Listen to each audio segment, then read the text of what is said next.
남편의 장례식은 조용히 치러졌습니다. 무덤가에서 저는 메시지를 받았습니다. 나 살아있어. 관 속에 있는 건 내가 아니야. 저는 물었습니다. 누구세요? 말할 수 없어. 그들이 우리를 감시하고 있어. 아이들을 믿지 마. 그리고 저는 진실을 알게 되었습니다. 계속하기 전에 어느 나라에서 이 영상을 보고 계신지, 그리고 나이가 어떻게 되시는지 적어주세요. 즐겁게 들어주시길 바랍니다. 제 이름은 박선희입니다. 나이는 66입니다. 지금부터 제가 할 이야기는 제 인생을 송두리째 바꿔놓았습니다. 남편 김진우 씨의 장례식은 제 기억 속 가장 고요한 날이었습니다. 마치 샘물마을의 공기마저 숨을 죽인 듯했고, 심지어 묘지 울타리의 바람조차 소리를 내지 못하는 것 같았습니다. 우리는 갓 쌓아 올린 흙무덤 옆에 서 있었고, 목사님은 기도를 읊으셨습니다. 옆에서는 제 아들들, 큰아들 민준이와 작은아들 민호가 남의 옷처럼 매끈한 검은 정장을 입고 서성이고 있었습니다. 아이들의 표정은 슬픔에 잠겨 있었지만 눈물은 마치 정해진 시간에 맞춰 흐르는 듯했고, 포옹에서는 냉기가 느껴졌습니다. 가방 안에서 휴대폰이 진동했을 때 저는 땅에 주저앉지 않으려고 벤치 끝을 붙잡고 있었습니다.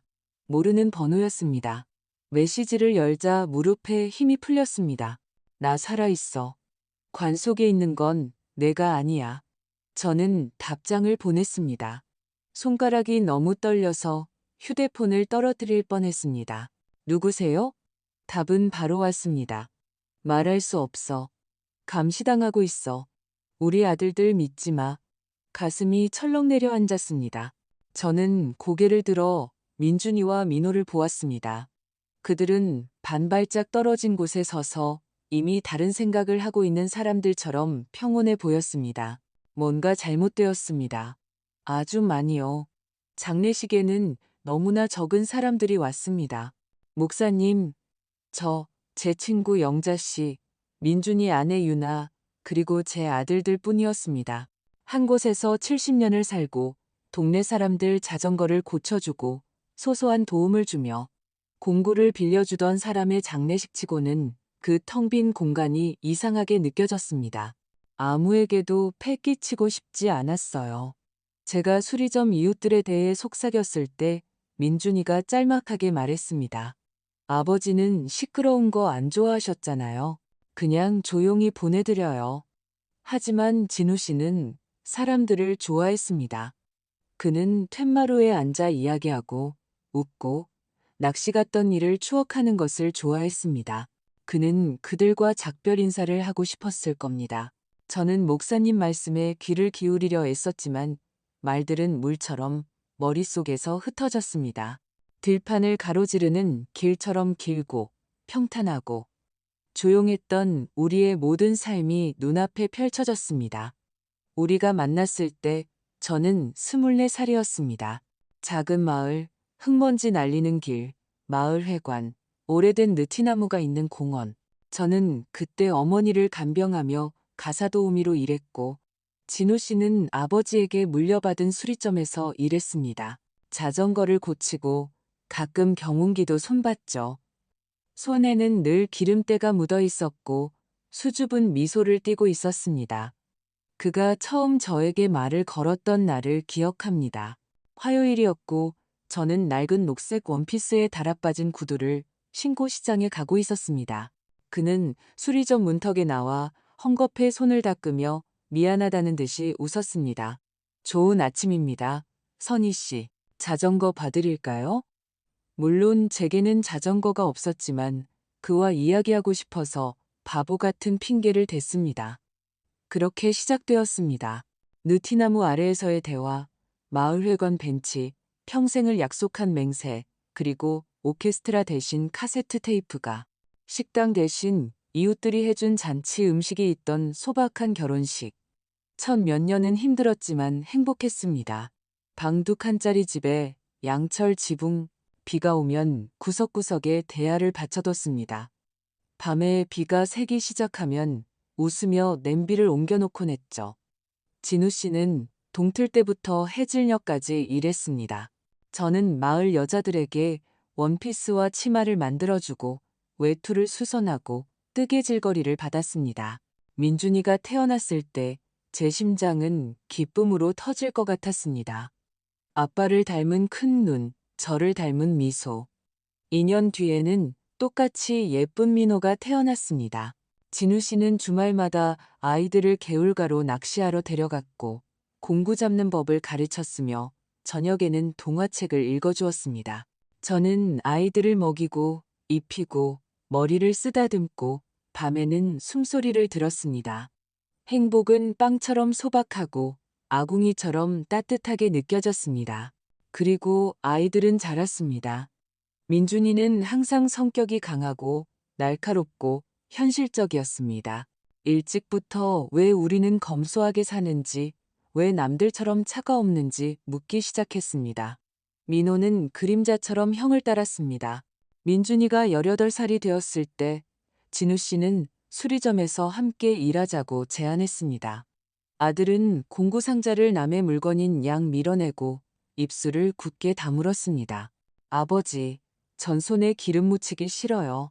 중요한 사람이 될 거예요. 진우 씨는 아무 말도 하지 않았지만 그가 나중에 툇마루에 앉아 오랫동안 별을 바라보는 것을 보았습니다. 조용히 어떤 지친 슬픔을 안고서요. 그는 마치 조수를 잃은 것이 아니라 아들과 나누고 싶었던 꿈의 언어 전체를 잃어버린 듯 했습니다. 세월이 흘러 민준이는 정말로 도시로 나가 대전의 부동산 중개사무소에 취직했고 빠르게 성공했습니다. 민호도 얼마 지나지 않아 그 뒤를 따랐습니다. 그들이 버는 돈은 우리 수리점 수입과 부업과는 비교도 되지 않았습니다. 처음에는 자랑스러웠습니다. 우리 아들들이 잘 풀렸구나. 대단하다.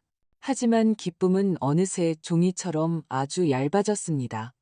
전화는 줄고 방문은 뜸해졌습니다. 번쩍이는 차를 타고 딱 붙는 정장을 입고 와서는 계약, 투자, 매물 같은 낯선 단어들로 말했습니다. 그들은 저와 진우 씨를 마치 낡은 물건처럼 쳐다봤습니다. 소중하긴 하지만 남들 앞에 내놓기엔 부끄러운 그런 물건요. 어머니, 어느 날 민준이가 말했습니다. 아버지랑 이제 좀 더 괜찮은 곳으로 이사하셔야 해요. 집이 무너지겠어요. 그의 말이 맞았습니다. 지붕은 더 자주 샜고 보일러는 말썽을 부렸습니다. 하지만 이 벽들 속에는 우리의 삶이 속삭이고 있었습니다. 아이들의 첫걸음, 밤샘 대화, 수천 번의 소박한 저녁 식사. 다른 사람에게는 초라한 집이었지만 우리에게는 집이었습니다. 진우 씨는 언제나처럼 조용하고 정확하게 말했습니다. 선이야, 돈이 우리 아들들을 망쳐놨어. 우리가 더 이상 걔들한테 어울리지 않는 거야. 저는 속으로 반박했습니다. 변명했죠. 일이 바빠서, 시간이 없어서, 젊어서 그래. 기다렸습니다. 이제 곧 자리를 잡고 괜찮아지겠지. 하지만 마음 깊은 곳에서는 이미 알고 있었습니다. 우리는 아이들을 잃어가고 있었습니다. 단지 얼마나 심각한지는 아직 몰랐을 뿐입니다. 민준이가 유나를 소개하러 데려왔을 때 모든 것이 더 명확해졌습니다. 그녀는 스틸레토 힐을 신고 차에서 내렸는데 그 힐은 우리 툇마루 앞 흙바닥에 바로 밝혔습니다. 눈부신 빨간 원피스를 입고 있었죠. 그림 같았습니다. 반갑습니다. 그녀는 정중하게 웃으며 손끝만 내밀었습니다. 그녀의 시선은 집안을 스캐너처럼 빠르게 훑었고 저는 갑자기 우리 집의 깔개, 커튼, 소박한 모든 것들이 부끄러워졌습니다. 식탁에서 그녀는 거의 먹지 않았습니다. 제육볶음을 깨작거리고 김치찌개를 뒤적이다가 시쾌한 모금을 마셨습니다. 민준이는 옆에서 활시위처럼 긴장해 있었고 평소에는 사과하지 않던 것들에 대해 계속 사과했습니다. 다음번엔 그냥 식당에서 만나는 게 낫겠어요. 제가 못 들을 것처럼 속삭였습니다. 저는 모든 단어를 들었고 모든 단어가 저를 찔렀습니다. 민호는 혼자였지만 그 역시 똑같은 도시의 허물을 뒤집어 쓰고 있었습니다. 명절에 와서는 항상 바빴고 중요한 전화가 있다며 식사 중에 바로 받았습니다. 전화기에 고개를 끄덕이며 일어섰죠. 어머니, 저 가봐야 해요. 내일 아침 일찍 미팅이 있어서요. 우리의 가족적인 일요일은 물 위의 파문처럼 퍼져나가 사라졌습니다. 새해는 형식적이 되었습니다.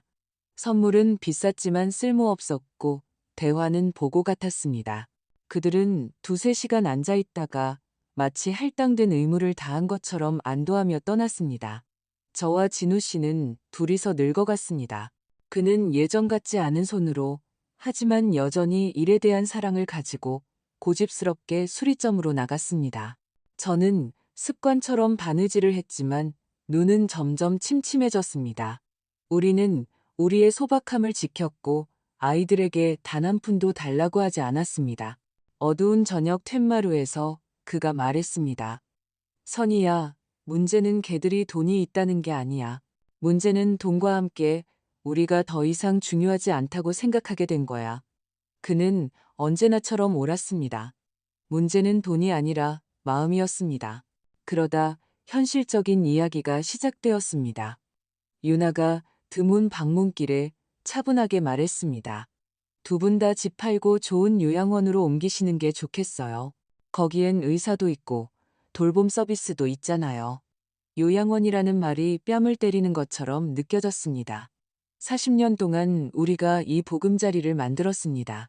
아들들을 키우고 그들에게 더 좋은 신발, 더 새 책을 사주기 위해 아꼈는데 이제는 요양원이라니. 우린 요양원 필요 없네. 진우 씨가 그 특유의 위험 있는 정직함으로 차분하게 대답했습니다. 우린 여기가 좋아.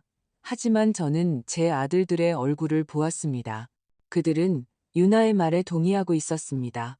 우리는 처리하고 싶은 귀찮은 문제, 닫아버리고 싶은 질문이 되어 있었습니다. 진우 씨의 무덤가에서 목사님이 마침내 침묵했고 소박하고 너무나 소박한 관이로 첫 흙덩이가 떨어지는 소리가 났습니다. 소리는 둔탁하고 최종적이었습니다. 저는 간신히 다리에 힘을 주고 서 있었습니다. 영자 씨가 어깨를 받쳐주었습니다. 가방 속 휴대폰이 마치 살아있는 것처럼 다시 떨렸습니다. 저는 뜨거운 것을 잡은 듯 손바닥으로 그것을 감쌌습니다. 그들이 압박할 거야. 몸 조심해. 저는 메시지를 읽고 화면을 숨겼습니다. 어머니, 괜찮으세요? 민준이는 너무나 빨리, 너무나 시기적절하게 옆에 와 있었습니다. 저는 처음 보는 사람처럼 그의 얼굴을 뚫어지게 쳐다보았습니다. 모든 것이 제자리에 있었지만 살아있는 표정은 하나도 없었습니다. 괜찮아. 저는 말하고 가방을 닫았습니다. 집에 가야겠다. 집으로 가는 내내 저는 마음속으로 내 단어를 되뇌었습니다. 우리 아들들 믿지 마. 누군가 저에게 악의적인 장난을 치기로 한 것일지도 모릅니다. 하지만 왜 그들의 모든 포옹이 갓 파헤친 흙위의 공기보다 더 차갑게 느껴졌을까요? 왜 그들은 장례를 서둘렀을까요? 마치 마침표를 찍으려는 듯 가장 간소한 것을 선택했을까요? 저녁에 여전히 검은 빵과 잼 냄새가 나는 부엌에 홀로 앉아 저는 제 인생을 손바닥 위에 펼쳐놓았습니다. 마을회관 앞에서 입었던 빛바랜 원피스부터 이 텅 비고 너무나 조용한 장례식까지, 그리고 처음으로 소리내어 생각하는 것을 허락했습니다. 만약 이게 그냥 무심함이 아니라면, 만약 더 끔찍한 무언가가 있다면, 그때 저는 아직 모든 것이 얼마나 멀리 갔는지 몰랐습니다. 그때 저는 제 마음속 진실을 듣는 법을 배우고 있었을 뿐입니다. 하지만 진실은 이미 누군가 어둠 속에서 제게 속삭이고 있었습니다. 몸조심해, 선희 씨, 믿지 마. 그 후 모든 것이 보이지 않는 손에 의해 더 빠르고 더 집요하게 쉴 틈 없이 밀려가는 듯 했습니다. 묘지 울타리에서의 그날 이후 저는 더 이상 예전과 같은 눈으로 아들들을 볼 수 없었습니다. 모든 어머니, 힘내세요는 남의 말처럼 들렸고 모든 행동은 마치 연기 같았습니다. 그들은 온기가 아니라 계획을 가지고 저를 찾아왔습니다. 예고도 없이 부동산 중개인이 나타나 집안을 돌아다니며 사진을 찍고 방을 걸음으로 재고 어떤 감정평가사는 다락과 지하를 들여다보며 수첩에 무언가를 적고는 빠르게 사라졌습니다. 부엌에서 차를 마시며 민준이는 서류를 부채처럼 펼쳐 보였습니다. 거래에 익숙한 사람처럼 깔끔하고 보기 좋게. 어머니 미소는 반듯했고 목소리는 부드러웠습니다. 제가 계산해 봤는데 이 집은 기껏해야 1억 원 정도예요. 지금 시장이 좋을 때 팔면 제가 종봇해서 더 나은 곳으로 이사하실 수 있어요. 편의시설도 있고 병원도 가깝고 이웃도 괜찮고요. 1억. 우리의 모든 삶이 스며든 벽에 대한 대가였습니다. 저는 말없이 식탁에서 접시를 치웠습니다. 손이 너무 떨려서 숟가락들이 서로 부딪혔습니다. 진우 씨는 언제나처럼 허리를 꼿꼿이 세우고 앉아 말을 끊지 않고 주의 깊게 들었습니다. 그리고요, 민우가 제 눈을 마주치지 않으려고 서류를 보며 말을 이었습니다. 아버지는 이제 수리점일 그만두셔야 해요. 위험하잖아요. 연세도 있으시고 쉴 때가 됐어요. 일하는 건 벌이 아니야. 진우 씨가 너무나 차분하게 말해서 방안이 더 조용해졌습니다. 그건 의미야. 의미? 그들은 듣지 못했습니다. 그들은 오직 숫자만 들었습니다. 모두에게 더 좋은 일이라고 주문처럼 되뇌었습니다. 조기 상속이라고 민준이가 웃으며 말했습니다.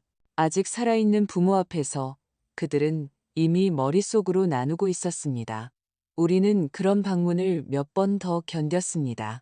어느 날 유나는 노인 요양원 책자를 가져와 웃고 있는 할머니들이 표지에 있는 광택 나는 책자를 제 옷본 옆에 놓았습니다. 거긴 식사도 나오고 취미 활동도 있어요. 그녀는 정중한 목소리로 말했습니다. 두 분이 더 편하실 거예요. 우린 집이 편해. 제가 대답했습니다. 우린 여기서 살아. 그들이 떠난 후 진우 씨는 오랫동안 식탁보 끝을 만지작거리다가 고개를 들었습니다. 선이야, 이건 우리를 위한 걱정이 아니야. 개들이 서두르고 있어. 왜인지는 몰랐지만 불안감이 목에 가시처럼 걸려 물을 마셔도 내려가지 않았습니다. 제가 아직도 밤에 듣는 민준이와의 마지막 대화는 3주 전에 있었습니다. 그는 유나 없이 혼자 와서 어릴 적 이유식을 먹던 낡은 식탁에 앉아 똑바로 쳐다보지 않고 말했습니다. 어머니, 무슨 일이 있어도 저랑 민호는 어머니를 버리지 않을 거예요. 민준이가 유나를 소개하러 데려왔을 때 모든 것이 더 명확해졌습니다. 그녀는 스틸레토 힐을 신고 차에서 내렸는데 그 힐은 우리 툇마루 앞 흙바닥에 바로 밝혔습니다. 눈부신 빨간 원피스를 입고 있었죠. 그림 같았습니다. 반갑습니다. 그녀는 정중하게 웃으며 손끝만 내밀었습니다. 그녀의 시선은 집안을 스캐너처럼 빠르게 훑었고 저는 갑자기 우리 집의 깔개, 커튼, 소박한 모든 것들이 부끄러워졌습니다. 전화벨이 너무나 날카롭게 울려서 심장이 쿵 내려앉았습니다. 제1시립병원입니다. 저는 그들이 전화했음에도 불구하고 기계적으로 물었습니다. 제1시립병원입니다. 여성의 목소리가 확인해 주었습니다. 박선희 씨 맞으시죠? 남편분께서 위중한 상태로 입원하셨습니다. 즉시 와주세요. 세상이 열기 속 아지랑이처럼 흘러내렸습니다. 저는 바닥에 주저앉지 않으려고 문설주를 붙잡았습니다. 말이 제대로 나오지 않았습니다. 무슨 일이죠? 어떻게, 살아는 있나요? 하지만 수화기 저편에서는 같은 말만 반복했습니다. 와주세요. 영자 씨가 저를 데려다 주었습니다. 너무 떨려서 열쇠를 쥐고 있을 수 없었습니다. 도시로 가는 길은 윙윙거리는 소음으로 변했습니다. 창문, 나무, 정류장, 모든 것이 악몽 같았습니다. 응급실 입구에서 아들들을 만났습니다. 저는 왠지 모르게 바로 알아차렸습니다. 너무 빨리, 너무 시기적절하게 누가 그들에게 전화했을까요? 저는 아니었습니다. 어머니, 민준이가 저를 꽉 껴안았습니다. 수리점에서 뭐가 터졌대요? 화상에 머리도 다치셨어요. 지금 중환자실에 계세요. 민호는 옆에 서 있었습니다. 눈은 빨갰지만 시선은 마치 무언가를 두려워하는 것이 아니라 기다리는 사람처럼 불안하게 움직였습니다. 안내 데스크의 간호사가 침착하고 익숙하게 설명했습니다. 가까운 분 한 명씩 5분 이내로만 가능합니다.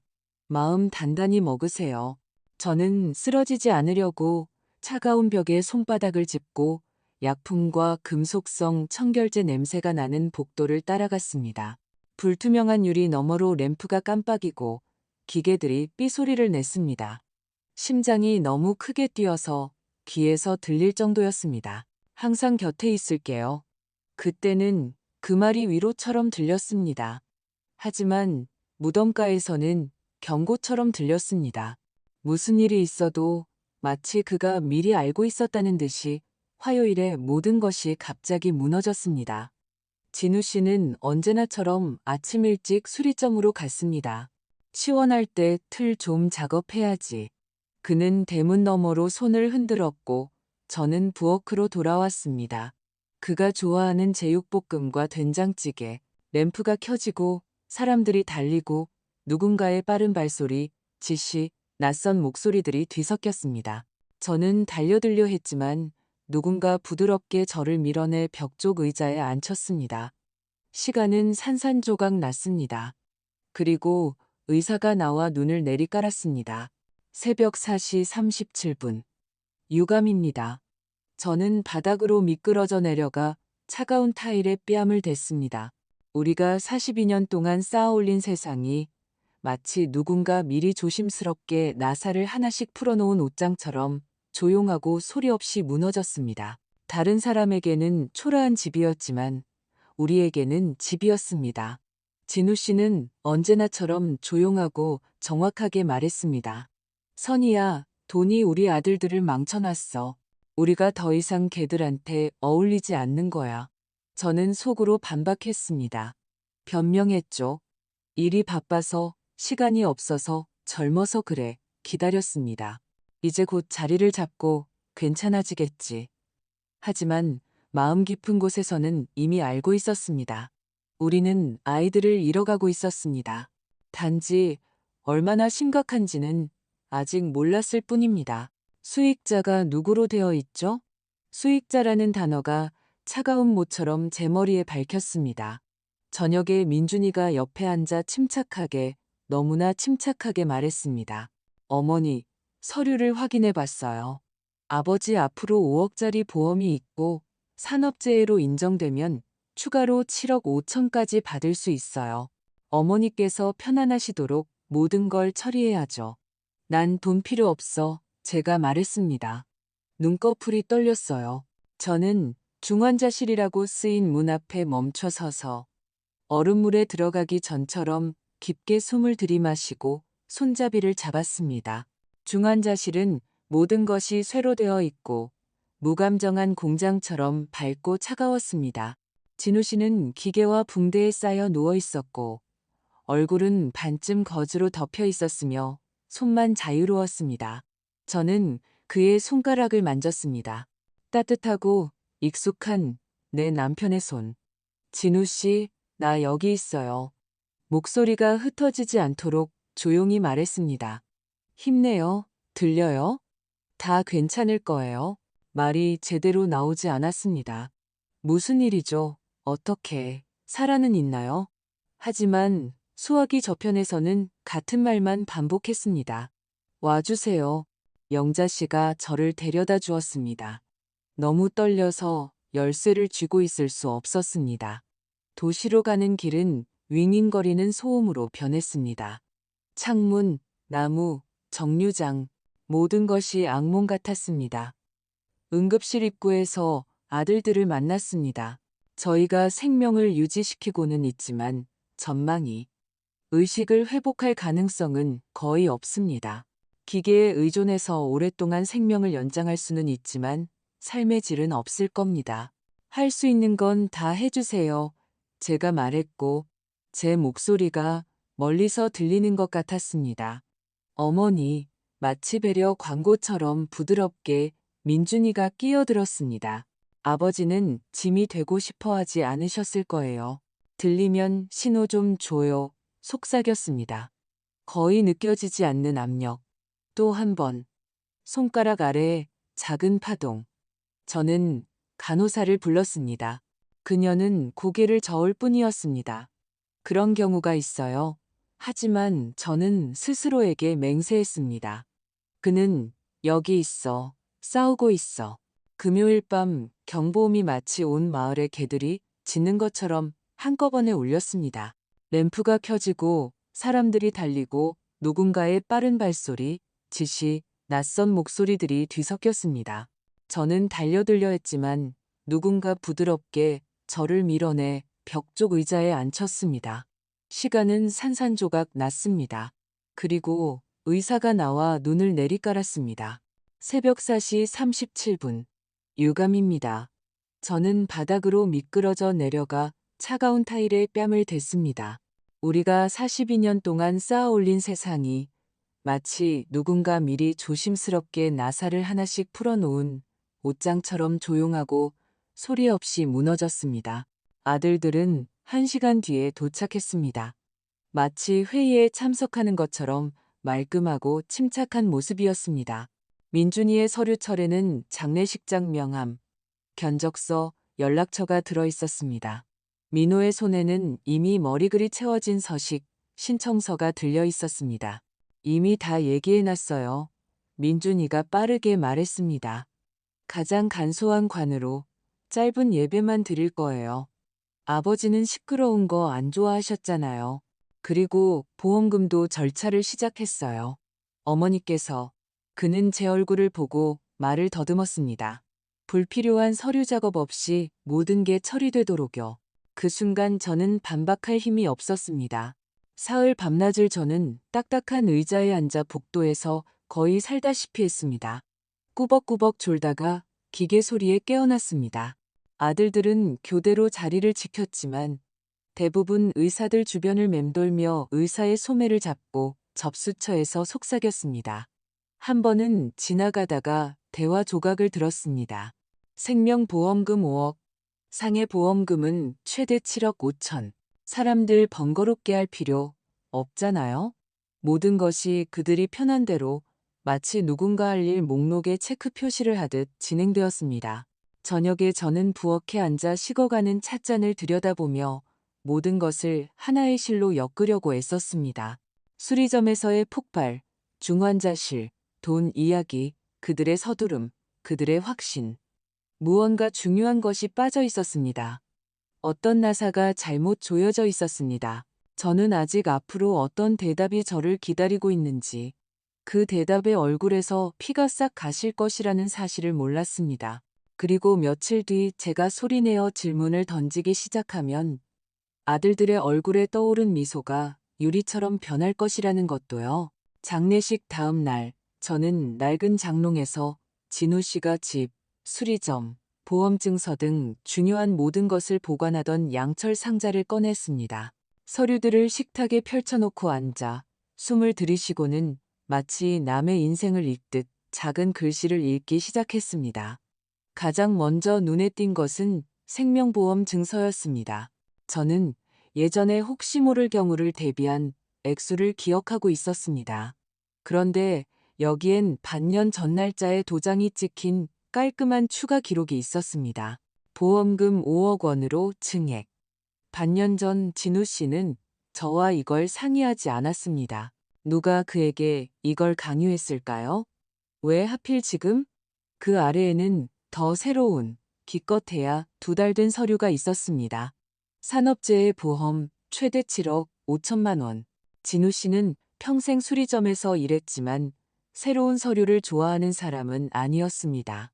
종이는 뭐든 다 받아주지.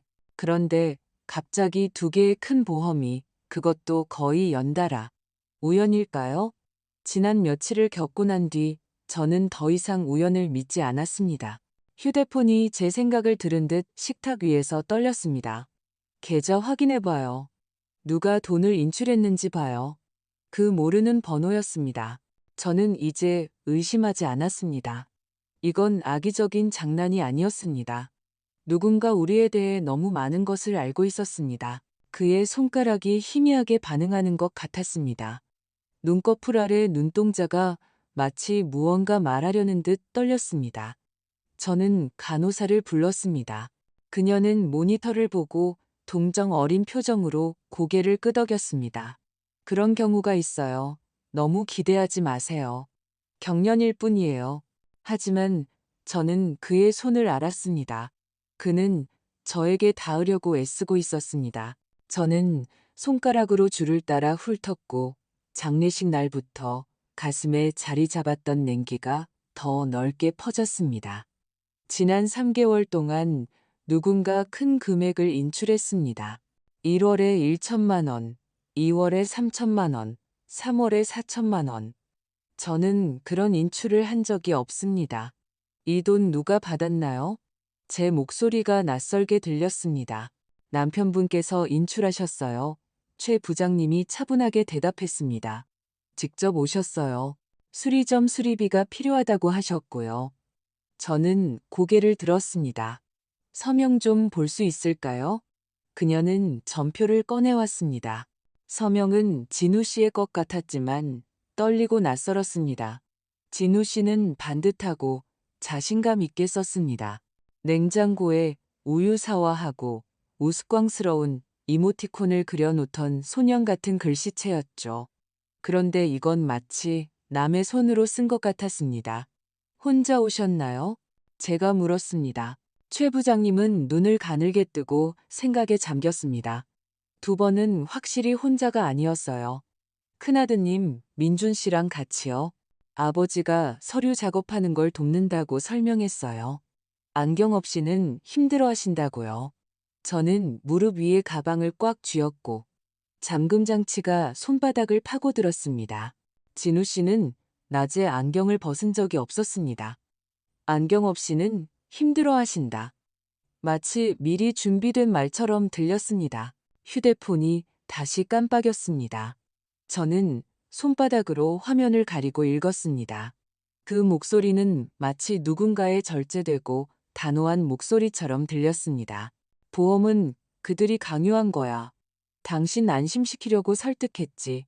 그건 함정이었어.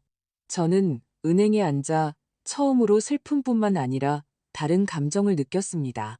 가슴속에서 아궁이에 장작을 던져 넣었을 때처럼 뜨겁고 완고한 무언가가 타올랐습니다. 전화벨이 너무나 날카롭게 울려서 심장이 쿵 내려앉았습니다. 제1시립병원입니다. 저는 그들이 전화했음에도 불구하고 기계적으로 물었습니다. 제1시립병원입니다. 여성의 목소리가 확인해 주었습니다. 박선희 씨 맞으시죠? 남편분께서 위중한 상태로 입원하셨습니다. 즉시 와주세요. 세상이 열기 속 아지랑이처럼 흘러내렸습니다. 저는 바닥에 주저앉지 않으려고 문설주를 붙잡았습니다. 당신이 보지 못한 게 거기 있어. 저는 보도블록 한가운데 멈춰 섰습니다. 사람들은 저를 비켜갔고 차들은 웅덩이를 지나며 소리를 냈습니다. 하지만 제 마음은 이미 다른 방향으로 대답이 마음에 들지는 않지만 사람을 구하는 그곳으로 한 걸음을 내디뎠습니다. 수리점 문은 언제나처럼 삐걱거렸지만 안은 평소와 달랐습니다. 너무나 깨끗했고 탄 냄새도 나지 않았습니다. 벽에는 그을음 자국 하나 없었고 바닥에는 탄 흔적조차 없었습니다. 작업대는 마치 전시용처럼 정돈되어 있었고 공구들은 제자리에 놓여 있었으며 기계들은 반듯하게 줄지어 있었고 배선도 멀쩡했습니다. 저는 가운데 서서 어처구니 없는 생각을 하고 있었습니다. 만약 여기서 무언가 터졌다면 흔적은 어디에 있지? 녹아내린 플라스틱 조각 하나라도 어디에 있지? 뒤틀린 쇠붙이는? 그리고 폭발했다는 그 기계는 어디에?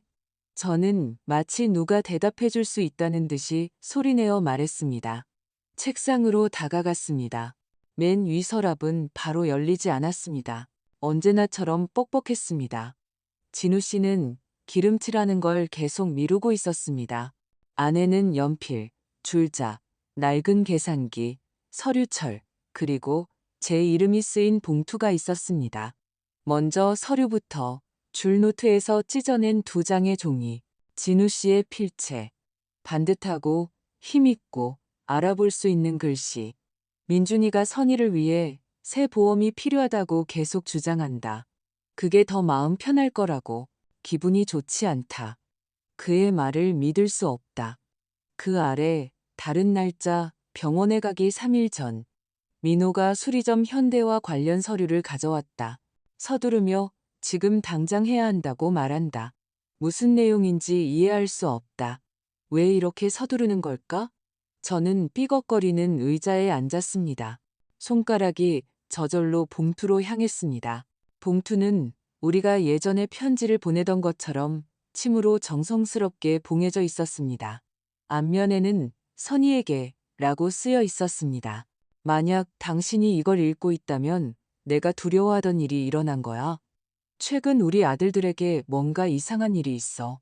돈, 보험, 집에 너무 관심을 보여. 유나가 부추기고 있어. 어제 민준이가 말했어. 아버지, 안전을 생각하셔야죠. 저를 눈먼 사람처럼 손을 잡고 모든 것이 빠르고 편리하고 불필요한 서류 작업 없이 처리되는 곳으로 이끌려고 했습니다. 고마워요. 저는 최 부장님에게 말하고 서류를 조심스럽게 접었습니다. 이걸로 충분해요. 밖에서는 축축한 흙냄새와 녹은 눈냄새가 났습니다. 저는 모든 것을 정리하기 위해 천천히 걸었습니다. 새로 든 보험, 인출, 서명, 아들과의 동행. 이건 누구의 계획이었을까요? 그리고 이 모든 실타래를 풀기 위해 잡아당겨야 할 실끝은 어디에 있을까요? 휴대폰이 짧게 딸깍 소리처럼 다시 울렸습니다. 진우 씨 수리점으로 가요. 책상 맨 위 서랍을 열어봐요. 진우 씨는 모든 것을 보고 모든 것을 느끼고 있었습니다. 그리고 저는 진실에 대이지 않으려고 눈을 감고 있었습니다. 저는 조용히 앉아 있다가 종이를 조심스럽게 다시 접어 가방에 숨겼습니다. 수리점 안의 공기가 갑자기 답답하게 느껴졌습니다.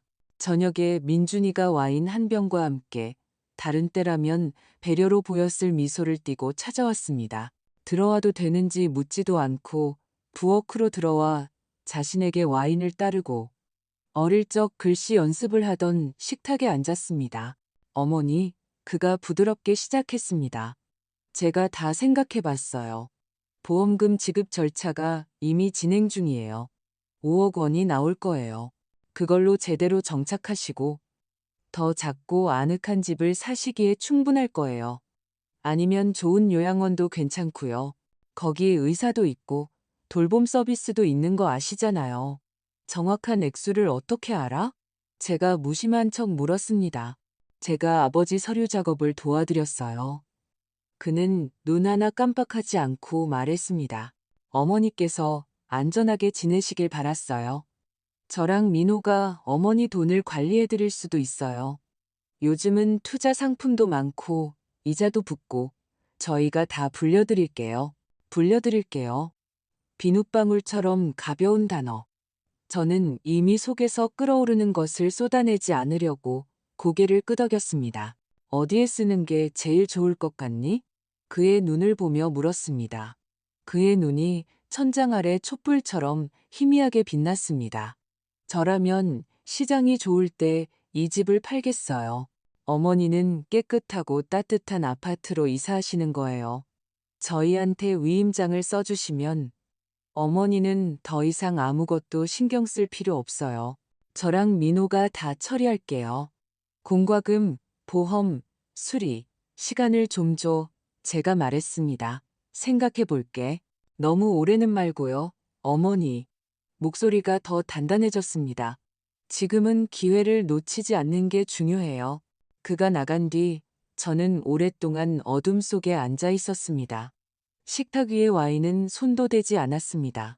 시계는 아들들을 낳던 밤 진통을 세던 때처럼 크게 똑딱거렸습니다.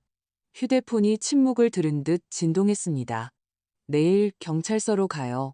사건 접수하고 사고 관련 자료 보여달라고 하세요.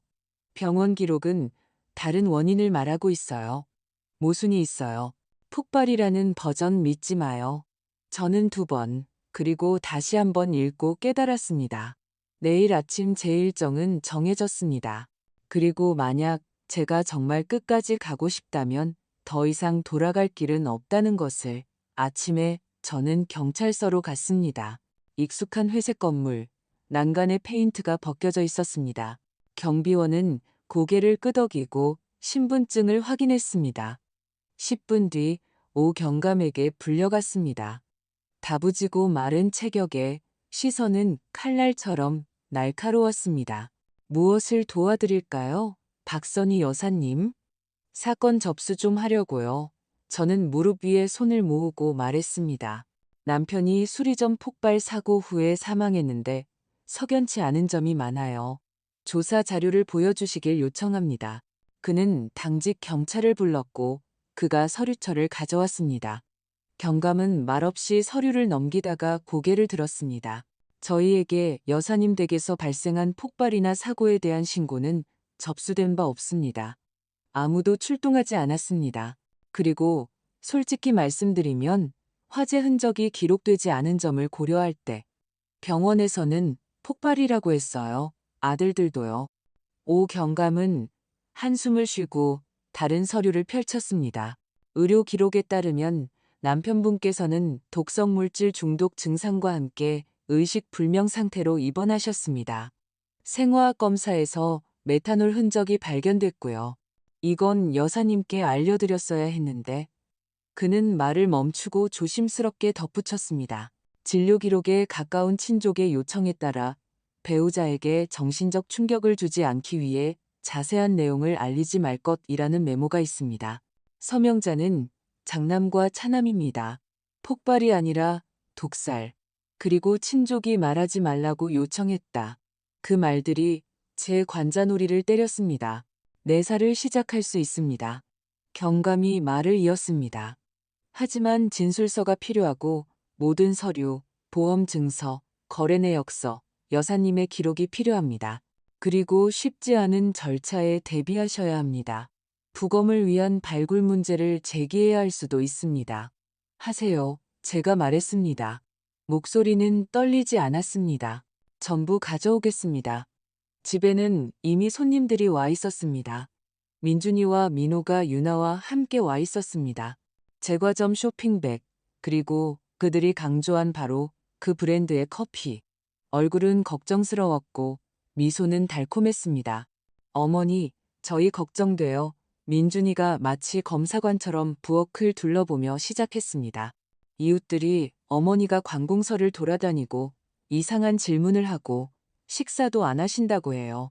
유나가 어머니 좋아하시는 카스텔라 사왔어요. 민호가 끼어들었습니다. 커피랑 드시면 몸도 좀 녹으실 거예요. 손이 떨리시잖아요. 저는 메시지를 떠올렸습니다.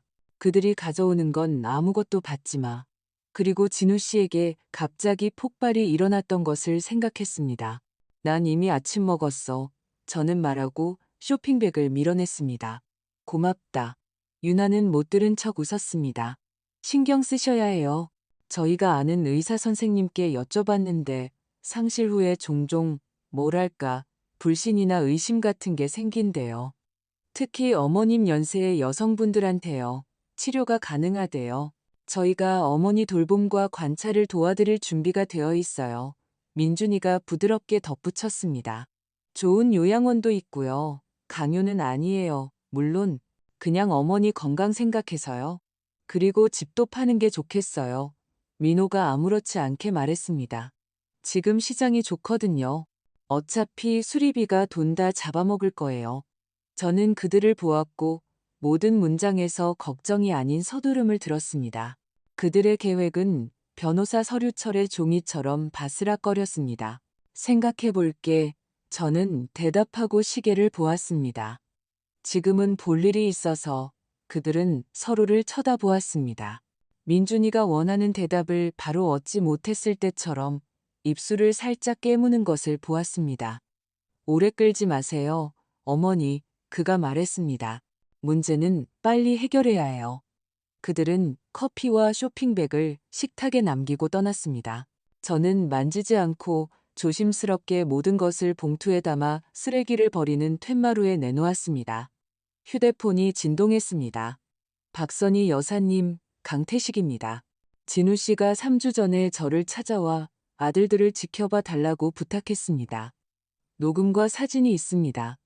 오후 3시 정각, 모퉁이 카페, 가장 안쪽 자리. 혼자 오세요. 심장이 더 빨리 뛰었습니다. 저에게 메시지를 보낸 사람이 바로 이 사람이었습니다. 누군가의 장난도 이웃의 속삭임도 아니었습니다. 진우 씨가 직접 도움을 요청한 사람이었습니다. 3시에 저는 모퉁이에 들어갔습니다. 낮은 천장에서는 갓 구운 빵과 캐모마일 향이 났습니다. 빵 진열대, 가장 안쪽 구석에 앉아 차를 주문했습니다. 손바닥에는 여전히 땀이 났습니다. 희끗희끗한 머리의 50대 남자가 서두르지 않고 다가왔습니다. 단정한 코트, 주위에 깊은 눈. 그는 갈색 서류철을 테이블에 놓았습니다. 박선희 여사님, 강태식입니다. 삼가 조의를 표합니다. 진우 씨는 훌륭한 분이셨습니다. 저는 고개를 끄덕였습니다. 고맙다고 말할 힘이 없었습니다. 먼저 경고부터 드리겠습니다. 그가 조용히 말했습니다. 지금 들으실 내용은 힘들겠지만 정돈된 거짓말보다는 쓰라린 진실이 낫습니다. 그는 작은 녹음기를 꺼내 버튼을 눌렀습니다. 진우 씨의 목소리가 들렸습니다. 따뜻하고 자신감 있고 익숙한 목소리. 태식 씨, 나한테 무슨 일이 생기면 그건 사고가 아닐 거야. 민준이가 압박하고 있어. 선의를 위한 보험. 그게 더 마음 편하다고. 서류에서 걔들이 이득을 보는 조항을 찾았어. 민호는 내가 뭘 먹는지, 언제 나가는지, 언제 집에 있는지 물어봐. 걱정된다고 하면서 걔들 말 때문에 기분이 안 좋아. 저는 찻잔을 쏟지 않으려고 손가락으로 꽉 쥐고 앉아 있었습니다. 눈물이 저절로 흘렀지만 닦지 않고 들었습니다. 이건 병원에 가기 1달 전입니다. 강태식 씨가 설명했습니다. 그리고 이건 사건에 더 가까운 시점입니다. 딸깍 하고 저는 민준이의 목소리를 알아들었습니다. 명확하고 사무적이고 건조한 목소리. 기다릴 수 없어.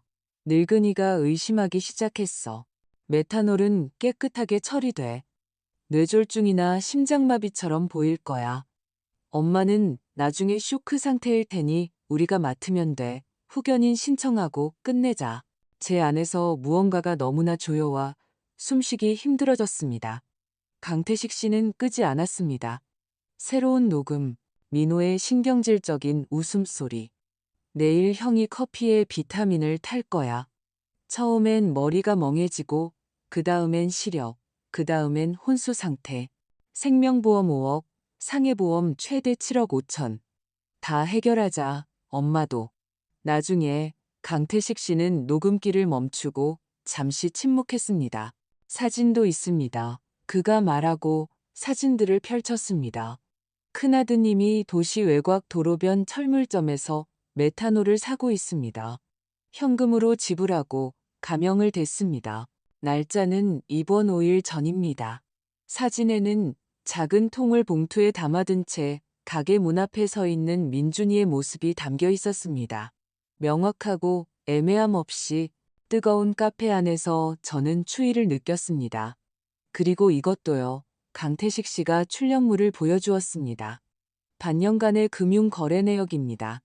빚, 큰아들은 도시에 있는 사채업자에게 약 7억 원, 작은아들은 도박으로 4억 원의 빚이 있습니다. 거기에 사망진단서를 발급한 의사에게 5천만 원을 송금한 내역도 있습니다. 현금이지만 연결고리는 있습니다. 제가 밝혀내겠습니다. 왜 바로 경찰에 가지 않으셨어요? 제가 속삭였습니다. 왜 기다리셨죠? 의학적 근거가 필요했습니다. 그가 차분하게 대답했습니다. 서류상 사망 원인은 외상에 의한 심정지였습니다. 녹음기만으로는 부족합니다. 이제 진료 기록에 메탄올 흔적이 있으니 상황이 달라졌습니다. 그리고 그는 고개를 들었습니다. 그들이 내일 오전 10시에 정성훈 판사에게 가서 여사님의 금치산자 절차를 시작할 겁니다. 제가 통화를 가로챘습니다. 우리에겐 시간이 별로 없습니다. 저는 떨림을 멈추기 위해 테이블에 손바닥을 얹었습니다. 그럼 오늘 경찰서로 가죠. 제가 말했습니다. 오 경감에게 녹음 자료 압수하고 감정 의뢰하게 해요. 전부 공식적으로. 제가 함께 가겠습니다. 강태식 씨가 고개를 끄덕였습니다. 하지만 그 전에 마지막 녹음 파일 하나, 이걸 들으셔야 합니다. 그는 다시 녹음기를 켰습니다. 이번에는 두 목소리가 마치 수리를 의논하는 것처럼 평온하고 일상적으로 들렸습니다. 아버지 다음엔 엄마도 처리해야지, 민준이가 말했습니다. 머릿속에서 소리가 가느다란 울림으로 변했습니다. 저는 꼼짝 않고 앉아 다음 말을 기다렸습니다. 녹음은 중간에 끊겼습니다. 그 뒤는 바스락거리는 소리뿐이었습니다. 이걸로 충분해요. 이것만으로도 충분해요. 제가 말했습니다. 서로 가요. 우리는 저녁이 되어서야 오경감에게 도착했습니다. 저는 강태식 씨의 서류철을 책상 위에 놓았습니다. 날짜가 적힌 녹음기, 통화기록 출력물, 철물점 앞사진, 은행거래 내역서, 보험증서 사본, 수리점에서 찾은 제 메모와 진우 씨의 편지까지. 경감은 말없이 들었고 가끔 짧고 명료한 질문을 던지며 수첩에 무언가를 적었습니다. 힘든 이야기군요. 그가 마침내 말했습니다. 하지만 이건 더 이상 가족 분쟁이 아니라 형사 사건입니다. 지금 진술서를 접수하겠습니다. 녹음기와 사진은 목록을 작성하고 절차에 따라 압수하겠습니다. 그 다음은 검찰입니다. 긴급 감정, 의료적인 부분에 대해서는 부검을 위한 발굴을 신청하겠습니다. 준비되셨습니까? 준비됐어요. 제가 대답했습니다. 규정대로 다 하세요. 그는 검찰청에 전화했습니다. 당직 검사는 의외로 빨리 도착했습니다. 회색 트렌치 코트, 피곤한 눈, 하지만 활기찬 목소리, 조서를 작성하는데 1시간이 더 걸렸습니다. 저는 누가 언제 무엇을 말했는지 자세히 진술해달라는 요청을 받았고 강태식 씨는 어떻게 녹음 파일을 얻었는지 설명했습니다. 저는 서명하고 지시받은 곳에 십자 표시를 했습니다. 자정이 되자 그들은 압수수색, 휴대폰 압수, 부검을 위한 발굴, 체포에 대한 영장을 확보했습니다. 새벽에 덮칠 겁니다. 경감이 말했습니다. 그들이 어디에도 전화하거나 무언가를 파괴할 시간을 주지 않기 위해서요.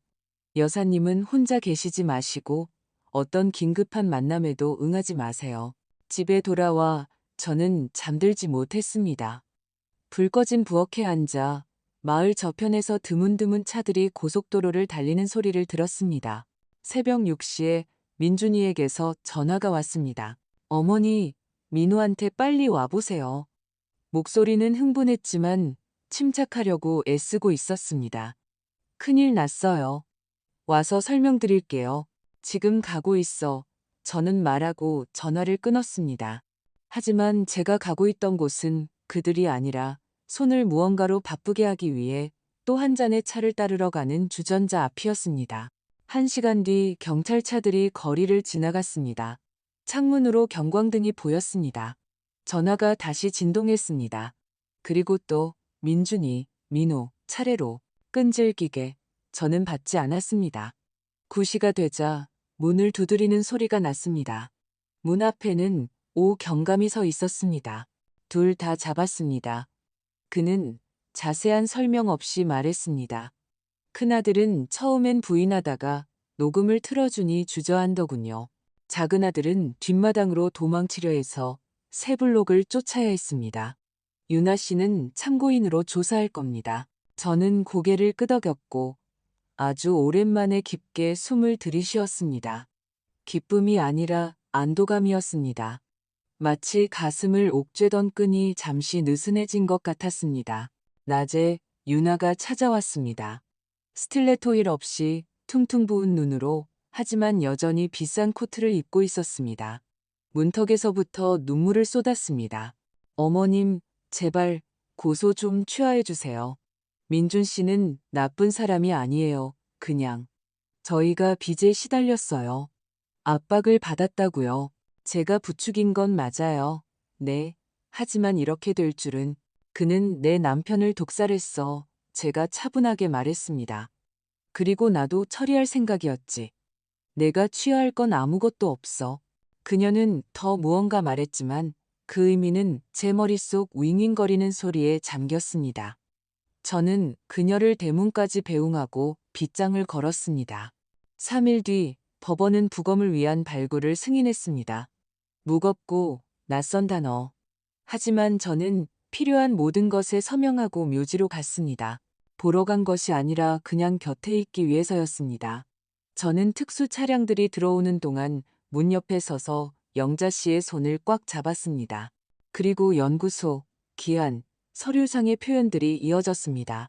결과는 이런 사건치고는 빨리 나왔습니다. 시료에서 메탄올이 검출되었고 농도는 생명과 양립할 수 없는 수준이었습니다. 신부전으로 진단서를 작성한 의사는 봉투에 5천만 원을 받았습니다. 그것도 찾아냈습니다. 그는 위조 및 수사방해 혐의로 체포되었습니다. 그림은 빈틈없이 맞춰졌습니다. 사건은 시끄러워졌습니다. 신문들은 저를 메스껍게 하는 제목들을 달았습니다. 마을에서는 수군거렸고 어떤 사람은 외면했고 어떤 사람은 오히려 떡을 가져다 주며 힘내세요라고 조용히 말했습니다. 저는 버텼습니다. 저녁에는 꽃에 물을 주고 찻잔을 씻었습니다. 아침에는 수사관에게 가서 질문에 답하고 다시 서명했습니다. 2달 뒤 재판이 열렸습니다. 방청석은 꽉 찼습니다.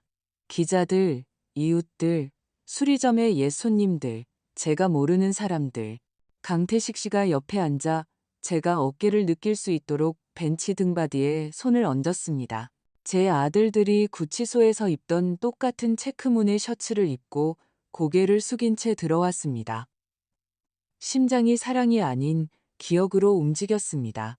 하지만 기억 위에는 되돌릴 수 없는 것이 놓여 있었습니다. 검사는 미사여구 없이 담담하게 시작했습니다. 이것은 가족 싸움이 아닙니다. 이것은 계획입니다. 계산입니다. 채무 동기, 준비, 은폐, 그리고 어머니의 재산을 탈취하려는 시도입니다. 음성 녹취록을 증거로 제출합니다. 감정 결과, 금융 서류들, 녹음 파일이 하나씩 재생되었습니다. 법정은 너무나 조용해져서 누군가 침 삼키는 소리가 들릴 정도였습니다. 민준이의 목소리, 아버지 다음엔 엄마도 처리해야지가 울려 퍼졌을 때 이웃줄에 있던 누군가가 숨을 헉들이 마셨습니다. 한 여자는 손으로 입을 막고 밖으로 나갔습니다. 저는 떨지 않으려고 무릎 위에 쇼를 꽉 쥐고 똑바로 앉아 있었습니다. 그 다음 법의학자가 증언했습니다. 차분하게 표를 보여주며 무서운 단어 없이 메탄올에 대해, 증상에 대해, 왜 폭발은 말이 안 되는지에 대해 설명했습니다. 수리점 사진, 깨끗한 책상, 온전한 전선들을 보여주었습니다. 제가 말할 차례가 어느새 다가왔습니다. 저는 일어나서 배운 대로 선서했습니다.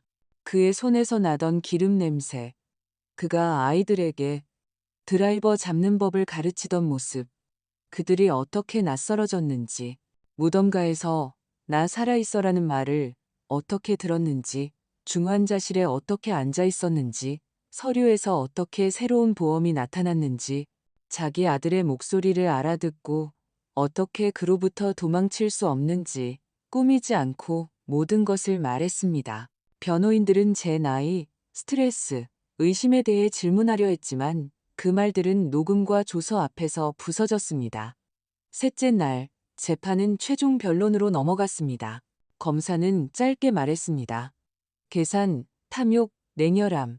두 피고인 모두에게 유죄를 선고하고 경합범에 따라 처벌해 주시길 바랍니다. 변호사들은 채권자들의 압박, 나쁜 조언, 감정에 대해 말했습니다. 저는 들으며 생각했습니다. 만약 숫자가, 녹음기가, 의사와 수사관들의 노력이 없었다면 저는 이미 이 세상에 없었을 것이다. 판사는 평일을 위해 퇴정했습니다. 시계는 침묵 속에서 똑딱거렸습니다. 그리고 일어서십시오. 재판을 시작하겠습니다. 라는 말이 들렸습니다. 판사가 법정으로 돌아왔고 그 뒤로 서류철을 든 서기가 따랐습니다. 저는 벤치 끝을 꽉 쥐었습니다. 옆에서 강태식 씨가 살짝 고개를 끄덕였습니다. 힘내요. 피고인 김민준. 김민호에 대한 판결을 시작하겠습니다. 판사가 말하고 우리 쪽으로 시선을 옮겼습니다. 법원은 판결한다. 저는 잠시 눈을 감았고 법정에서 누군가 참지 못하고 흐느끼는 소리를 들었습니다. 판사는 감정 없이 마치 개수기처럼 담담하게 읽어내려갔습니다. 피고인 김민준과 김민호를 유죄로 인정한다. 형량은 범죄의 경합에 따라 정한다. 중범죄 교도소에서 장기 복역형에 처한다. 장남에게는 25년 후 가석방 신청권을 가진 무기징역, 차남에게는 징역 25년. 법정이 소란스러워졌습니다. 저는 울지 않았습니다. 눈물은 그 전에 다 말라버렸습니다. 중환자실에서 서류를 들고 지쳐서 수리전문 앞에서 지금 제 안에는 오직 조용한 마침내만이 있었습니다. 기쁨도 승리도 아닌 그저 숨 쉴 수 있는 평온한 침묵. 재판이 끝난 후 사람들이 제게 다가왔습니다. 어떤 사람은 안아주었고 어떤 사람은 힘내세요라고 속삭였습니다. 영자 씨는 안도하며 울었습니다. 강태식 씨는 제가 계단에서 넘어지지 않도록 팔꿈치를 잡아주었습니다. 유나는 사라졌습니다. 나중에 들으니 도시로 떠나 결혼 전성을 되찾았다고 했습니다. 3일 뒤 최종 감정 서류가 도착했습니다. 이미 명백했던 모든 것. 메탄올, 농도, 시간, 서명, 돈. 위증 대가로 의사에게 건네진 5천만 원. 연결고리는 닫혔습니다. 저는 텅 빈 집으로 돌아왔습니다. 검은 원피스를 벗어 옷장에 걸었습니다. 저녁에는 평범한 홍차를 우려 툇마루로 나갔습니다. 공기는 축축함으로 짙었고 그 짙음 속에서 갑자기 두 발로 서기가 더 쉬워졌습니다. 저는 마치 그가 곁에 있는 것처럼 소리내어 말했습니다. 진우 씨, 당신이 부탁한 대로 다 했어요. 이제부터는 나 혼자서 할게요. 인생은 하루아침에 재건되지 않지만 물처럼 결국엔 길을 찾습니다. 보험금. 그들이 그렇게 서둘렀던 바로 그 5억 원. 저는 그 돈을 강태식 씨와 함께 김진우 추모재단이라고 이름 붙인 재단에 기부했습니다. 우리는 비슷한 어려움에 처한 사람들을 도왔습니다. 무료 변호사, 심리상담가, 필요하다면 사설 탐정까지. 아무도 가족의 비밀과 홀로 남겨지지 않도록. 첫 편지들은 금방 도착했습니다. 감사합니다. 덕분에 용기를 냈어요. 저는 이 봉투들을 언젠가 잠든 아이들의 머리를 쓰다듬던 것처럼 소중하게 들었습니다. 수리점은 팔지 않았습니다. 저는 자물쇠를 풀고 작업대를 드러내고 낡은 선반을 해체했습니다.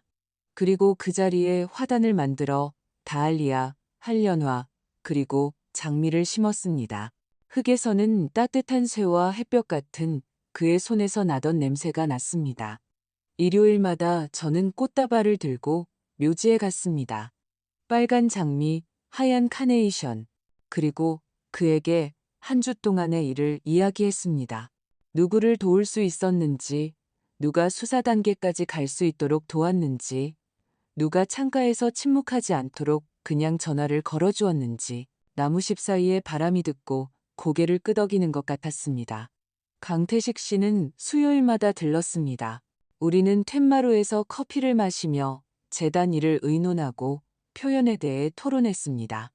저는 공식적인 언어로 말하는 법을 배웠습니다. 그가 웃었습니다. 선희 씨, 목소리가 참 좋으세요. 듣고 싶어지는 목소리라 어떤 표현도 필요 없어요. 그는 소중한 사람이 되었습니다. 대체하는 것이 아니었습니다. 아무것도 대체되지 않았습니다.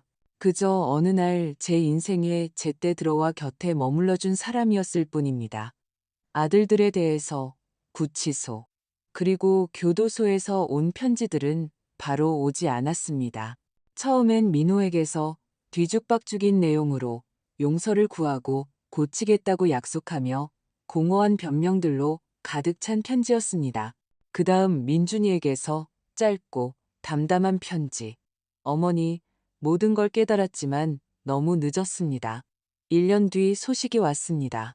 민준이가 스스로 목숨을 끊었다고. 자세한 내용은 없었습니다. 교도소장이 건조하게 설명했습니다. 저는 의자에 앉아 오랫동안 한 곳을 응시했습니다. 울음이 나오지 않았습니다. 안은 텅 빈 수리점처럼 비어 있었습니다. 민호는 나중에 교도소 병원으로 이송되었습니다. 정신과 관찰. 그에게서 온 편지는 더 드물어졌고 혼란스러웠으며 약과 절망의 냄새가 났습니다. 저는 답장하지 않았습니다.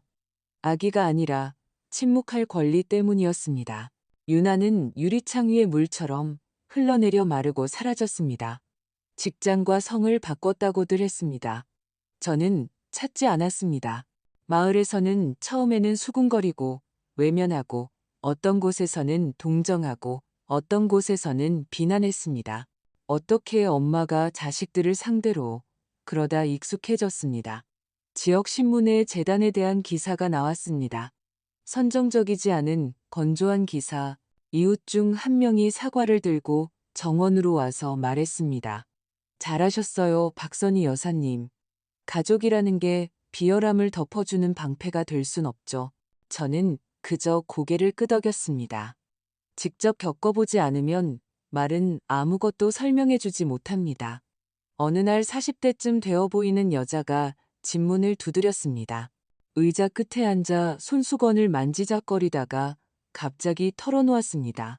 오빠가 아파트 때문에 엄마를 독살한 것 같아요. 무서워요.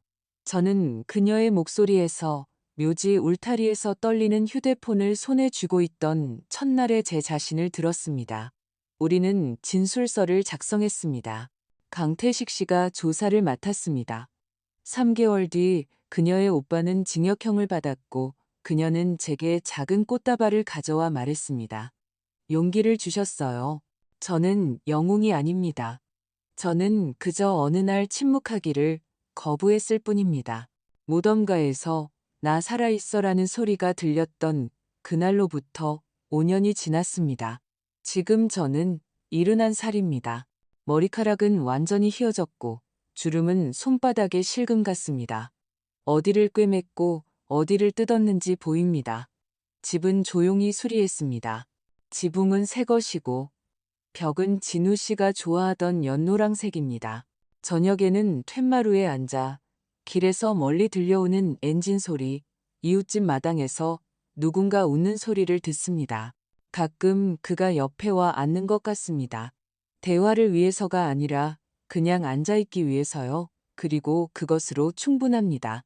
가끔 묻습니다. 아들들이 그립지 않으세요? 짧게 어떻게 대답해야 할지 모르겠습니다.